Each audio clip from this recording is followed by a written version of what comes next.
again, everybody, and welcome to the Backbone Podcast, where common sense still makes sense in a world that is sick and getting sicker. And if you can see here by the image to is that my right or my left? Whatever it is. This is a dangerous sign of things to come. This was a victory for madness. Minneapolis is now in total, absolute madness. Now, the mayor of Minneapolis, the current mayor of Minneapolis, Jacob Frey, who oversaw the city during the 2020 Black Lives Matter riots, has lost the backing of the Democrat Party to a Somali socialist following a chaotic, contested vote by party members on Saturday. The man pictured here, Omar Fateh, 35, is a Minnesota state senator. What are they thinking over there? You know, when you think of Minnesota, you think of, blonde, blue-eyed, 6-foot-tall chicks, like, Swedish girls, running around all over the place. Not this. Not this. And this is, of course, is the product of Barack Obama just basically dumping Somali illegals into that at one time beautiful state. He wins the endorsement of the DF, which is the Democrat Farmer Labor Party. And this is for the Minneapolis mayoral race that will take place on November 4th, later this year. Fateh, who is the first Somali American and Muslim to serve in the Minnesota State Senate, received more than 60% of the vote from delegates at the Minneapolis DFL convention on Saturday night. Now, the controversy was explosive. This thing ended in madness with people running out of there, protesting, yelling, and screaming. And there were complaints from the Frey campaign over the election process. Does this sound familiar? It's amazing that this is America. Issues with the electronic balloting at the convention saw paper ballots brought in, while the final vote was taken via a show of raised badges. What is going on here? What is going on? They had people raising their hands or raising their badges to vote. Now, this isn't me saying this. I wasn't there. I didn't witness this. This is according to the Minneapolis Star-Tribune. I was taking notes on this, and I couldn't believe it. I broke my pencil writing this shit down. Frey's supporters left the Target Center arena in protest, an attempt to deny the convention's legitimacy.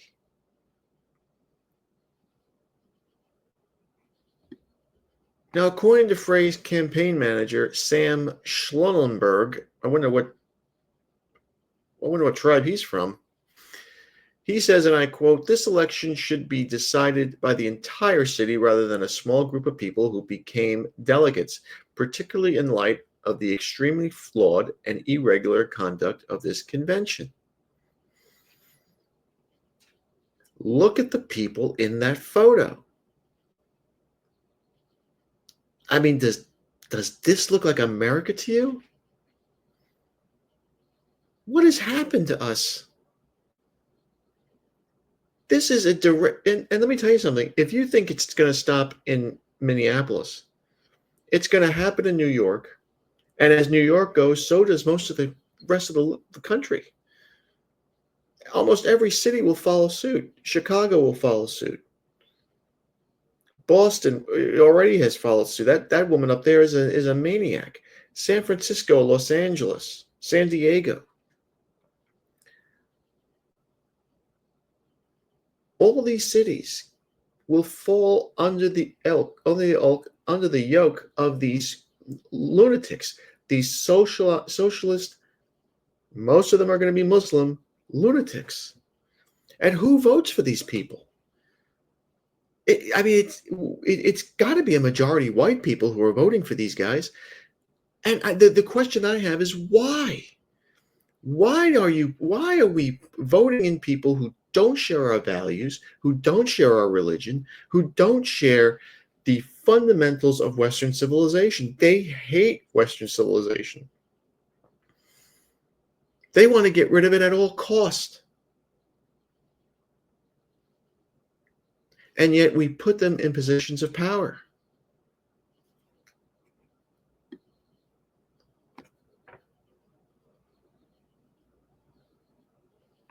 According to this Fateh guy, he says, and I quote, voters will now have a clear choice between the records and the leadership of Senator Fateh and Mayor Frey. We are looking forward to taking our vision to the voters in November. Frey, who was elected in 2017 and then reelected in 2021, which is absurd, but anyway, was in charge of Minneapolis, as I said, while the city burned during the BLM riots in the wake of St. George Floyd's death at the hands of a police officer. And despite this guy Frey's kowtowing to these protesters, his words and his actions didn't go far enough for many of the progressives in the city. This is one of the most liberal dudes on the planet, and it's still not enough. This guy, if you remember, during these riots in 2020, he was booed and heckled at a demonstration that he went to. They booed him off the stage, and he had to walk away in shame after saying he didn't support defunding the police department of Minneapolis. So they basically told him to get out. They told him to leave. I remember it was clear as day. I couldn't believe it. I was seeing a mayor of Minneapolis is a major city, let's face it, getting embarrassed, humiliated in front of the whole world.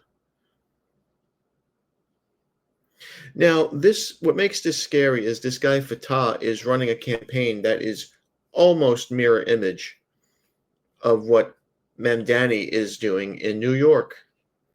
They're calling for nearly the same exact thing: rent stabilization, affordable housing, and higher taxes on the wealthy. Now, all of that sounds wonderful, right? Especially in this day and age where everything is so goddamn expensive. On paper, this sounds great, but in reality, it's a disaster. You destroy beautiful towns, beautiful neighborhoods with this MO here. Fateh went on X following his victory, and he wrote, and I quote, "I'm incredibly honored to be the DFL endorsed candidate for Minneapolis's mayor. This endorsement is a message that the residents of Minneapolis are done with broken promises, vetoes, and politics as usual. It's a mandate to build a city that works for us all. Minneapolis will fall under the same socialist communist hammer that New York has, that Baltimore has, that Boston has. It will fall the same way." He goes on to say, November 4th is around the corner. Join our coalition of voters who share our vision for a Minneapolis where housing is a human right. Public safety means sending the right responders. What does that mean? What's the right responders if you have a guy putting a knife to your throat? And city government stands for working people, not corporate donors.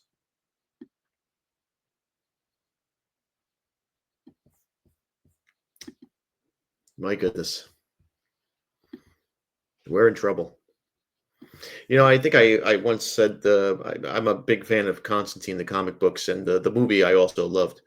There was a part in the movie towards the end where Gabriel gets the Spear of Destiny, and he's about to release one of Satan's uh, sons, and unleash him to the world to create havoc and horror. And when Constantine asks Gabriel why he's doing this, he says, Gabriel, and I'm going to paraphrase, basically, mankind has moved away from God. So only horror will bring them back. Only horror will create great change. And that is so true. It's only going to be in the face of horror that things are going to change fundamentally for this country and go back, hopefully, to the way it used to be. But as long as we have football on TV and you can eat all the buffalo wings you want and you can watch all the porn you want on the internet, nothing's going to change. It's only going to get worse.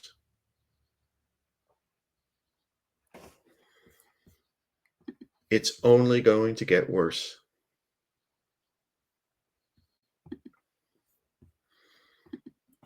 Now, as I mentioned, there was a chaotic scene there. Uh, it ended in a flurry of activity that saw this guy Fatah claim the party's endorsement for mayor. Why does this matter? What does this mean? Well, this young Democrat socialist, his victory over a two-term sitting mayor is a coup for left-wing critics hoping to unseat a well-funded incumbent.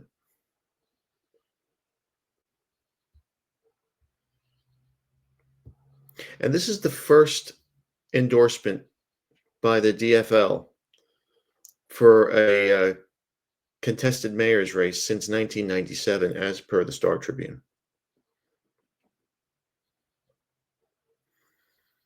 Fatah goes on to say, and I quote, "Today we witnessed a rejection of politics as usual." Listen, I'm all for getting rid of bureaucratic bullshit and not having, politics as usual. We all know that that's never going to happen. We all know it. These guys all fall in line. Trump has fallen in line.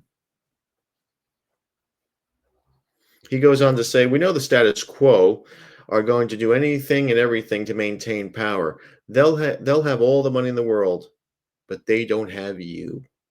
This is a very socialist way of speech. It's right out of Karl Marx.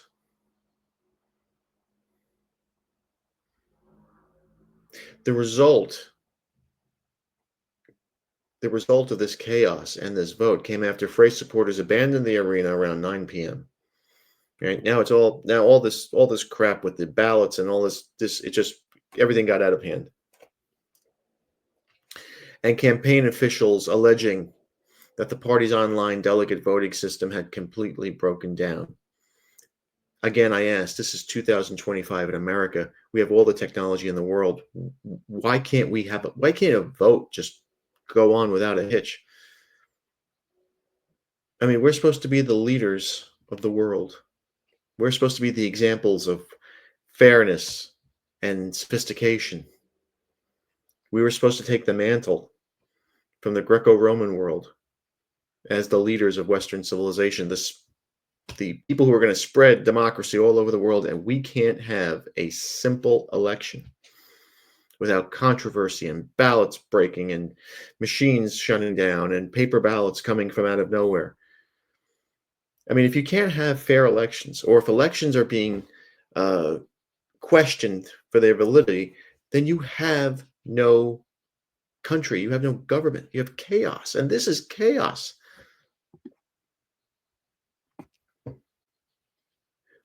Officials from the DFL Party, Brianna Rose Lee, disputed these claims by the Frey Party, telling various news agencies that the system worked but was bogged down by slow devices and internet connection provided by the target center. So, of course, the Wi-Fi sucks. That's why everything went to shit.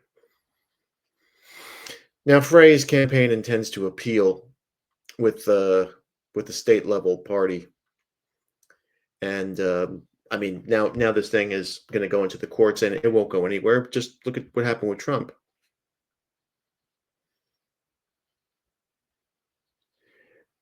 After delegates took the first mayoral endorsement vote on their smartphones around 5 p.m., party officials took nearly 2 hours to tabulate and report these results. Now, I mean, I can go on my smartphone and order Chipotle and it goes out without a hitch. Why can't this happen here? I mean, as the count just dragged on and on and on all night long, officials from the Frey campaign questioned whether the online system had recorded all the delegates' choices, citing a smaller than expected number of votes. Now, this Brianna Rose Lee said that the campaign's math, well, the Frey campaign's math was all wrong, and noted that campaigns each sent representatives to oversee a party representative as they comb through the spreadsheet of results line by line. If this was done electronically, why do they have to go through all this mumbo jumbo? It just makes you question the country that you live in now. Is it your country anymore? Now the Frey supporters are leaving. The convention is facing a firm 10 p.m. adjournment deadline, and the remaining delegates held an endorsement vote by essentially a show of fucking hands. I vote for the Somali. And when the vast majority of these delegates raised their hands, they raised it for Fatah around 9:30 p.m. The convention chair declared the state senator the winner of the election. You've got to be kidding me. This is how we're electing officials now. Paper ballots were also filed, but a complete count wouldn't be available until after the adjournment. Now, does this mean this guy Frey has been defeated? No. He still has a chance to win his seat again in November 4th. And he's been down this road before. Apparently, he finished second in 2017 and 2021 in the DFL convention before winning Minneapolis's general election. He's also likely to go into November with a considerable amount of cash advantages.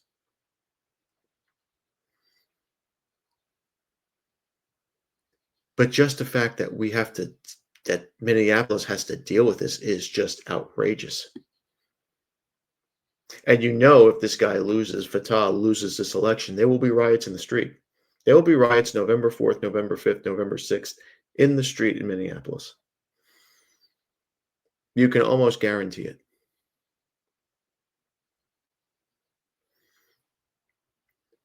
And Fatah's endorsement appears to have come after at least some of other candidates like Dwayne Davis and Jazz Hamilton supporters crossed over to Fatah and raised their badges for him on the second ballot. So this was all planned.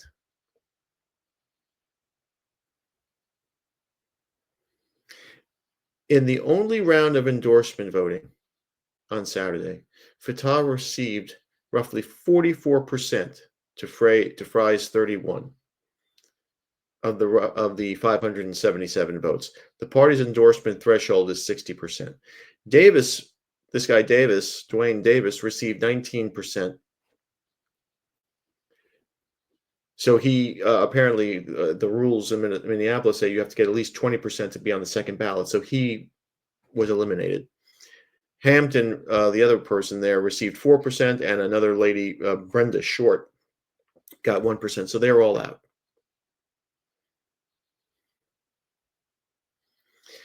Now, Frey, as we said, is going to challenge these results. And how is the state party going to handle this protest? because you know that they are going to, if they're mostly white people, they're going to be terrified of going against this guy Fatah because they don't want to be called racist.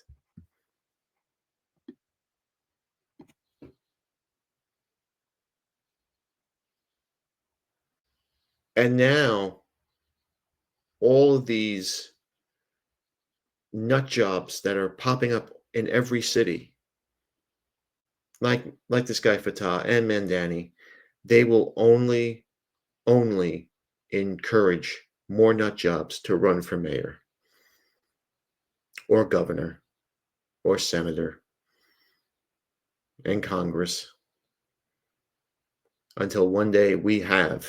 I mean, everybody thought Barack Obama was a Muslim when, or whatever you thought he was, but we will see, and it's coming a lot faster than I ever thought. We will see a full-blooded Muslim as president of the United States. I'm telling you that he will not put his hand on the Bible. He will put it on the Quran, and we'll be one step closer to the nightmare of Sharia law in this country. Call me crazy if you want. Look at England. They have guys on microphones on London Bridge praying, doing those crazy prayers. They have people in the middle of the street in some of these town squares, like in Milan and in Munich and Paris, some of those beautiful places in the world, and they're doing these fucking prayers in the middle of the day, blocking traffic, harassing people.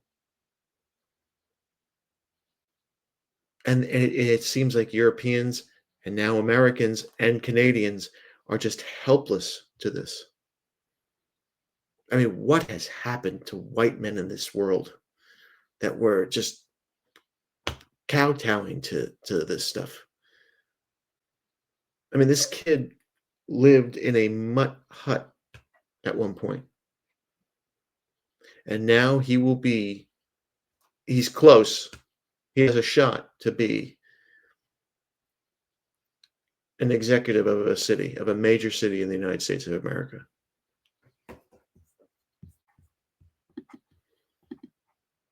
It's closer than you think. It's closer than you think.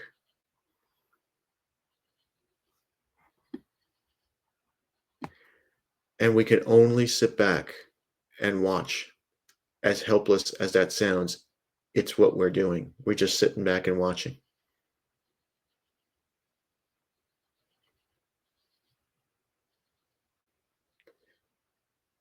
We are now in a time where it's not just, hey, let's give this a shot, right? People voted for Barack Obama because they wanted to see the first half black president. We're now at a point in time where we are seeing people getting voted into office in various offices who don't share American values. This guy does not share American values. He can't. He's not American. You can call him a Somali American all you want. His values are not American.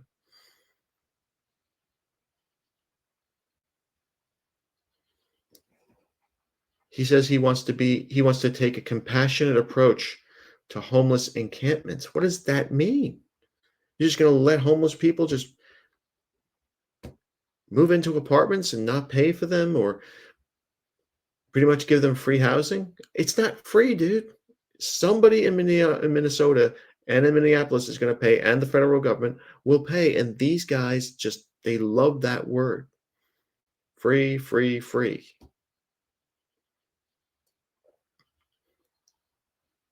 The line that I love, and I read it before, was the line that said public safety means sending the right responders. I don't know what that means, but I guarantee those responders are not going to be police. So if you're a woman in Minneapolis and you're getting raped in the street, this guy's not going to send cops to save you. He's going to send maybe a psychiatrist who's going to try to reason with these Somali Muslims who are raping you.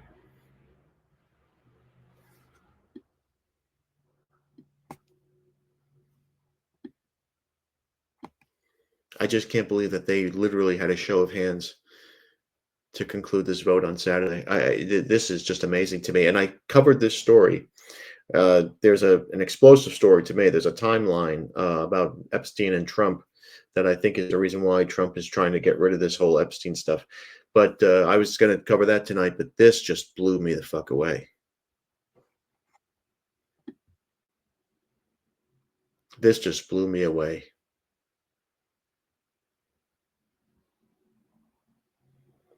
And in November, on November 4th, Fateh and Fry are expected to be the leading names in this mayoral race, and it's going to pit ultra progressive branches of this of Minneapolis against moderates. And this guy Fry is not a moderate; he's as liberal as it gets. But compared to this guy Fateh, he is a moderate.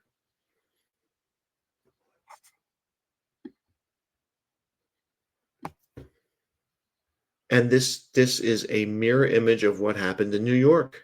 And there's going to be a ripple effect in every city in the country. You're going to see guys telling people we're going to have rent freezes, we're going to have massive affordable housing building projects and programs.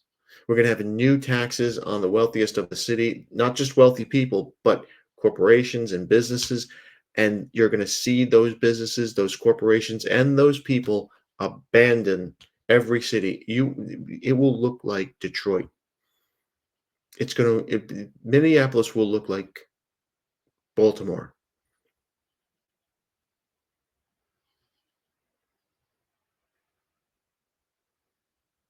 And the people of Minnesota and the people of Minneapolis are all for it. At least it just seems that way.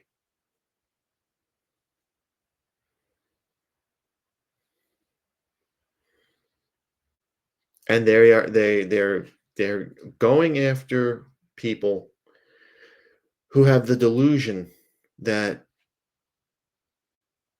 I'm going to get stuff for free, right? My Social Security is going to carry me till I meet my maker. Medicare is going to solve all my problems. I'm going to be able to get a free education with uh, universal payments for school. I'm going to get free meals, free dinner, free EBT cards.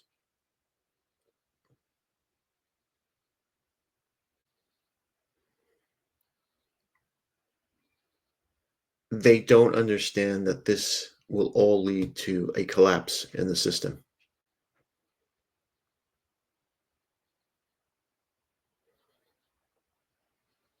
And they just don't care.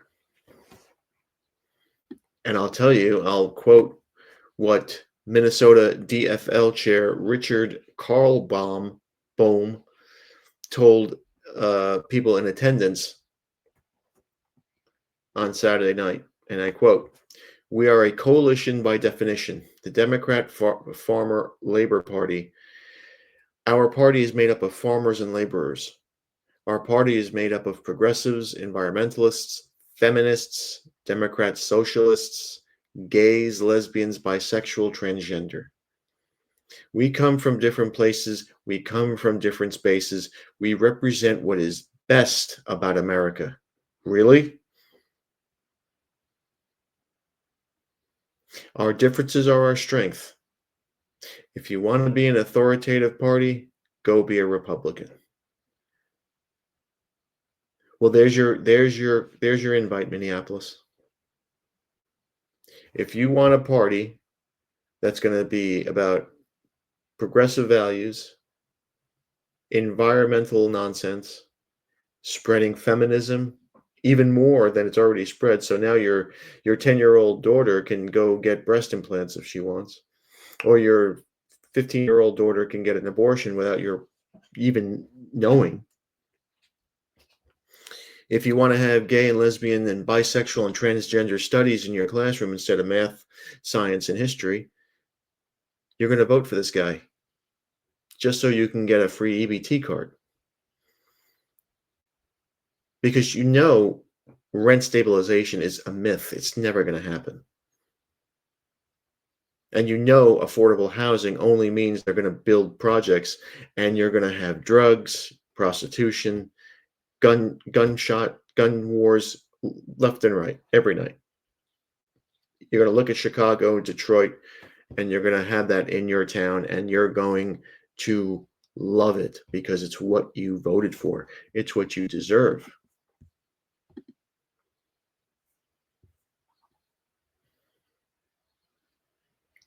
And this is where we're at now in America. This is where we are at.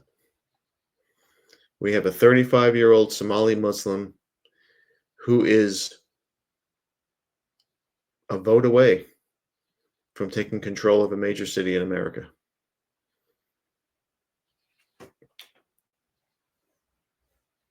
And it's the same nonsense. Rent stabilization, police reform, taxing the wealthy, housing justice. It's what New York is going to go through. It's what Minneapolis, Chicago, Detroit, you wait. It's going to happen. Now, the only thing the Frey campaign can do is try to win this in court. And I don't think that they can. I don't think it'll happen. The courts, once things get tied up in court, it becomes a big mess. November 4th will be here before you know it. And if this guy can convince enough people to sway his way, you're going to see this a whole lot more in America.